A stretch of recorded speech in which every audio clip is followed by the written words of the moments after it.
बिस्मिल्लाहिर्रहमानिर्रहीम। मैं हूं नदीम इकबाल वरी। आप मेरा फेसबुक और यूट्यूब चैनल मित्री न्यूज़ देख रहे हैं। हमारे मित्रू शहर में गुज़श्ता रात एक बड़ा दर्दनाक वाक़या हुआ है। ये थाना मित्रू की हदूद है। यहाँ का एक रैशी है इमाम बख्श कुभार, उसका 12 साला बेटा जो है मोहम्मद अली हसन, जिसकी उम्र 12 साल के करीब है, 11-12 साल है। वो रात के वक़्त में शहर में अंडे बेचता है ताकि वो अपने वालिदैन का सहारा बन सके। तो वो गड़मोड़ रोड पर मौजूद था और अंडे रात के वक़्त वो फरोख्त कर रहा था। इसी दौरान ताहिर नामी एक शख्स, जिसका मिमरा फैमिली से तल्लुक़ है, वो उसके पास आया और कहने लगा कि मुझे कितने अंडे हैं तुम्हारे पास। तो बच्चे ने कहा कि मेरे पास जो है वो 16 अंडे हैं। तो उसने कहा कि मेरी लेबर लगी हुई है साथ ही, तो आप चले वहाँ पर अंडे दे आते हैं। तो मोटरसाइकिल पर उसे बिठाकर जिस जगह का कहा था वहां से आगे ले गया।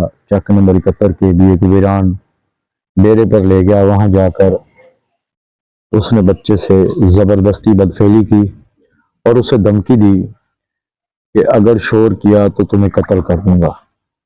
बदफेली करने के बाद ताहिर नामी शख्स जो था, उसने उसे मोटरसाइकिल पर बिठाकर आगे कहीं ले जाना चाहता था। मैं भी उसके क्या अज़ाइम थे। उसके बाद आगे कोई गाड़ी खड़ी थी और कुछ अफराद खड़े थे, जिन्हें देखकर ताहिर नामी शख्स ने सोचा कि ये शायद पुलिस की गाड़ी है, और वो वहां से बच्चे को वहीं उतार कर चला गया। तो बच्चे ने वहां पर जब शोर शराबा किया तो लोगों को बताया। तो उसके बाद जो था मामला ये हुआ, उसने अपने घर वालों को फोन किया, वहां पर लोगों ने उसकी कॉल करवाई और बताया सारा मामला। उसके वालिदैन वहां पर पहुंचे और बच्चे को लिया। फौरी तौर पर जो है वो थाना मित्रू को इस बारे में आगाह किया गया। मेरी काफ़ी सारी वीडियो जो हैं वो पुलिस के खिलाफ भी होती हैं, लेकिन जो पुलिस अच्छा काम करती है उसके लिए मैं हमेशा पुलिस को अप्रिशिएट भी करता हूँ। पुलिस ने क्विक रिस्पांस करते हुए फौरी तौर पर जो है वो मुलज़म को उसके घर से तकरीबन रात गए 2-3 बजे गिरफ्तार कर लिया। अब इसमें कुछ चीज़ें हैं जो मैं आपको बताना चाहूँगा। अभी तक जो है उसका डॉकेट नहीं बना, उसका डॉकेट बनाना चाहिए पुलिस को, क्योंकि रात के वक्त अस्पताल बंद थे। पुलिस ने सुबह का वादा किया है, उसको डॉकेट देना चाहिए। उसके अलावा जब हम बात करते हैं ना, माशरती एतबार से हमारे रवैये बड़े गलत हैं।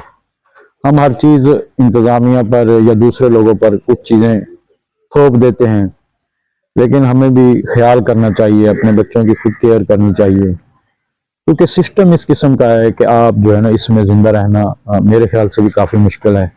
महंगाई है, सारे मामलात हैं। लेकिन दूसरी बात यह है कि मैं, क्योंकि जैनब का एक मामला बना था कसूर में, तो उस हवाले से मैं बात करूंगा कि ये जितने भी इस किस्म के हैं बच्चे जो हैं, छोटे छोटे बच्चे, उनके साथ जितनी बदफेलियाँ या ज्यादतियाँ होती हैं, हुकूमत को चाहिए कि सरकार खुद उसमें मदई बने। क्योंकि फिर जो बाद में मामला होते हैं ना, ये मामला जब तक आप किसी मुलज़म को कैफरे किरदार तक नहीं पहुंचता तो माशरे में जराइम में कमी नहीं आ सकती। इसमें CCD का किरदार भी बड़ा अच्छा है, क्योंकि इलाके में ये जो पहले हमारे पंजाब में ख़ास तौर पर और हमारे इलाके में भी ये चोरी डकैती की वारदातें हो रही थी, CCD ने जो अपना किरदार अदा किया उससे अब लोग सिक्योर हो चुके हैं। तो मैंने इस हवाले से जो वीडियो बनाई है, तो इसके बाद मेरी इन बातों के बाद जो बच्चा है मोहम्मद अली हसन, उसकी रिकॉर्डिंग भी की गई है प्रोग्राम में, और उसके चचा जो नवाब हैं उनकी भी रिकॉर्डिंग की गई है। मेरी अरबाब इख्तियार से यही दरख्वास्त है कि इनके साथ इंसाफ होना चाहिए और ये मामला कहीं सियासी अफराद की मुदाखलत पर ख़त्म ना हो जाए। तो कानून जो है, कानून ने बड़ा अच्छा इकदाम उठाया है कि मुलज़म को गिरफ्तार किया है। मैं मज़ीद भी तवक्को करता हूँ कि पुलिस, जिला दिहाड़ी पुलिस, थाना मित्रू पुलिस तमाम तर मामला जो है वो बुरे कार लाएंगी और कोशिश करेंगे कि कोशिश होनी चाहिए कि ये जो एक बच्चे के साथ ज्यादती हुई है उसके साथ इंसाफ हो, ताकि आइंदा जो है हमारे इलाके में इस किस्म की कोई और वारदात ना हो सके। जी।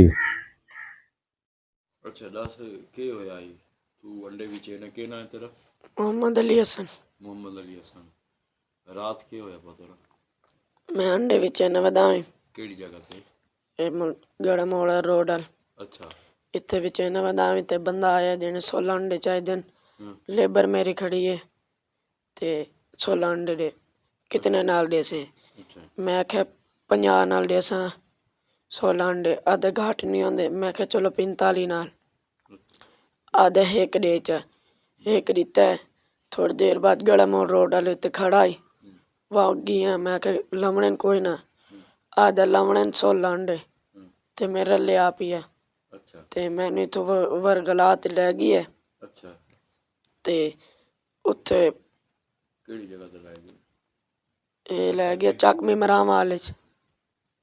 अच्छा चकमी मराम वाले लै गए अच्छा ते बैनियां दे पिछू आन ते बदतमीजी कीती सी अच्छा ते आखे सी दे बॉन्ड दे या तो मैं तेनू कत्ल कर देंगा। मेरे होल 2 और बंदे भी बैठे ने अच्छा ते फिर मेरे नाल ज्यादती कीती है अच्छा ते छोड़न आंदा पिया सी दिल्ली ते कार हाँ वापस छोड़न आंदा पिया सी ते दिल्ली अच्छा कार दित्ती है उत्ते हाँ ते उत्थों डर गया भी पुलिस वाले खड़े ने हाँ ते मैं उन्हें उतारदा ते भज गया। अच्छा ते फिर मैं उत्थे मिमरावां दे घर जा वड़ा ते हाँ अब्बू दा नाम दस्सेआ भाई दा ते हाँ नंबर लिखवा के कॉल कराई आ। हाँ फिर मैनू आके लै गए ने। अच्छा तेरे अब्बू जी फिर तेन कित्थे थाने लै गए किधर गए? जी थाने लै गए न।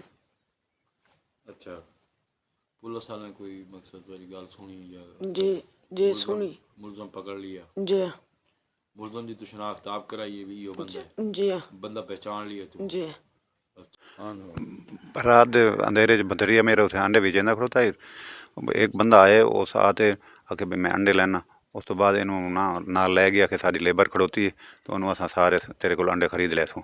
ये चलो बच्चा आई वरगली ते चला गया नाल उनके आखे लगते तो ये नाल लै गए उत्थे 71 KB मिमराम वाले झाके च। उस तो पर बहर लै ते उन्हें बदफेली की सी उन्होंने नाल कतल दी धमकी दी सी ते बदफेली करते हुणे पता नहीं इन्होंने मारू आई क्या है लई वह मारन वास्ते। तो उस तो अगू कोई मोटर खड़ोती है बंदे खड़ोते हैं 5-7 वो समझे भी पुलिस खड़ोती है आधे पुलिस तो इनू थले सटेंदा लाइटां बंद करी इन्हें भज गया। उस तो बाद असां 15 ते कॉल की तो थाने चले गए। थाने वाले सारे नाल गए मुलजिम पकड़ ते लाए जी।